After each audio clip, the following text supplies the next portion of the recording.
സൈക്ലിസ്റ്റുകളുടെയും scooter യാത്രക്കാരുടെയും നിയമലംഘനങ്ങൾ നിരീക്ഷിക്കുന്നതിനായി ഒരു പ്രത്യേക യൂണിറ്റ് തന്നെ ആരംഭിക്കുകയാണ് ദുബായ്. സൈക്ലിംഗ് സ്കൂട്ടർ ട്രാക്കുകളിലെ ഗതാഗത സുരക്ഷ മെച്ചപ്പെടുത്തുന്നതിനൊപ്പം എല്ലാ സുരക്ഷാ മാനദണ്ഡങ്ങളും പാലിക്കുന്നുണ്ടെന്ന് ഉറപ്പാക്കുക എന്നതാണ് പുതിയ യൂണിറ്റിന്റെ പ്രധാന ലക്ഷ്യം. അതിനാൽ പേഴ്സണൽ മൊബിലിറ്റി മോണിറ്ററിംഗ് യൂണിറ്റ് എന്നാണ് ഇതിന് പേര് നൽകിയിരിക്കുന്നത്.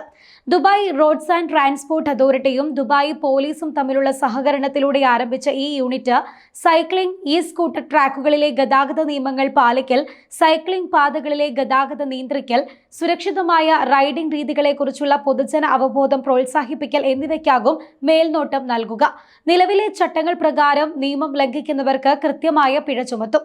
പ്രവർത്തനം നിരീക്ഷിക്കുന്നതിനും നിയമങ്ങൾ നടപ്പിലാക്കുന്നതിനുമായി പ്രധാന സൈക്കിൾ പാതകളിലും സോഫ്റ്റ് മൊബിലിറ്റി സോണുകളെ ബന്ധിപ്പിക്കുന്ന പ്രധാന തെരുവുകളിലും യൂണിറ്റ് ഉദ്യോഗസ്ഥർ സദാസമയ നിരീക്ഷണവും ഉറപ്പുവരുത്തും.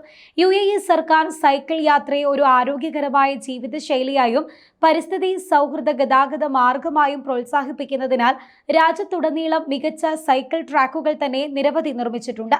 അതിനാൽ ദുബായിലെ സൈക്കിൾ യാത്രകൾ 2023 44 ദശലക്ഷത്തിൽ നിന്ന് 2024 46.6 ദശലക്ഷമായി വർദ്ധിച്ചിട്ടുണ്ട്.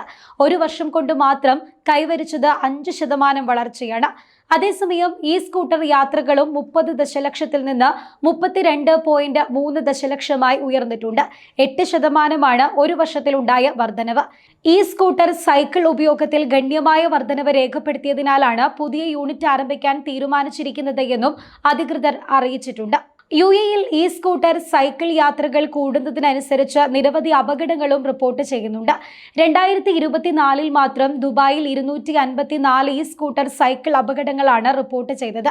ഇതിൽ 10 പേർക്ക് ജീവൻ നഷ്ടപ്പെടുകയും 259 പേർക്ക് പരിക്കേൽക്കുകയും ചെയ്തിരുന്നു. ഇതിൽ 17 പേർക്ക് ഗുരുതരമായി പരിക്കേൽക്കുകയും ചെയ്തു. ഫെബ്രുവരിയിൽ 3 ദിവസത്തിനുള്ളിൽ UAEയിൽ സ്കൂട്ടർ അപകടങ്ങളിലായി 2 മരണങ്ങൾ സംഭവിച്ചതോടെയാണ് അധികൃതർ നിരീക്ഷണം ശക്തമാക്കാൻ തീരുമാനിച്ചത്. സ്കൂട്ടർ ഉപയോഗത്തിന് കർശനമായ നിയന്ത്രണങ്ങൾ വേണമെന്ന് റോഡ് സുരക്ഷാ വിദഗ്ധരും അഭിപ്രായപ്പെട്ടിരുന്നു. അതേസമയം ദുബായിലെ സ്കൂളിൽ നിർബന്ധിത റോഡ് സുരക്ഷാ പാഠ്യപദ്ധതി അവതരിപ്പിക്കണമെന്ന് റോഡ് സേഫ്റ്റി UAEയുടെ സ്ഥാപകനും മാനേജിംഗ് ഡയറക്ടറുമായ തോമസ് എഡൽമാനും ആവശ്യപ്പെട്ടിട്ടുണ്ട്. കഴിഞ്ഞ വർഷം ദുബായിൽ മാത്രം 40,000 സ്കൂട്ടർ സൈക്കിൾ നിയമലംഘനങ്ങളാണ് രജിസ്റ്റർ ചെയ്തത്. ഇനി മുതൽ പൊതു റോഡുകളിൽ വാഹനം ഓടിക്കുക, അശ്രദ്ധമായി വാഹനം ഓടിക്കുക, സുരക്ഷാ ഉപകരണങ്ങൾ ധരിക്കാതിരിക്കുക തുടങ്ങിയ നിയമലംഘനങ്ങൾക്ക് 300 ദിർഹം വരെ പിഴ ചുമത്തുമെന്നും അധികൃതർ അറിയിച്ചിട്ടുണ്ട്. ജുമൈറ ബീച്ചിൽ സ്കൂട്ടറുകളുടെയും സൈക്കിളുകളുടെയും ഉപയോഗം നിരീക്ഷിക്കുന്നതിനായി ദുബായ് അടുത്തിടെ 5 അടി ഉയരവും 200 കിലോഗ്രാം ഭാരവുമുള്ള ഒരു റോബോട്ടിനെ വിന്യസിച്ചിരുന്നു. നിയമലംഘനങ്ങൾ കണ്ടെത്തുന്നതിനും വ്യക്തിഗത മൊബിലിറ്റി ഉപകരണങ്ങളുടെ സുരക്ഷിതമായ ഉപയോഗം ഉറപ്പാക്കുന്നതിനും ഇത് സഹായിക്കുന്നതിനാലാണ് ഇങ്ങനെയൊരു റോബോട്ടിനെ തന്നെ രൂപകൽപ്പന ചെയ്തിരിക്കുന്നത് എന്നും അധികൃതർ അറിയിച്ചിരുന്നു. ദുബായ്, അബുദാബി തുടങ്ങിയ എമിറേറ്റുകളിൽ സൈക്കിൾ പാതകളും വാടകയ്ക്ക് സൈക്കിളുകൾ ലഭിക്കുന്ന സൗകര്യങ്ങളും വ്യാപകമായിട്ടുണ്ട്.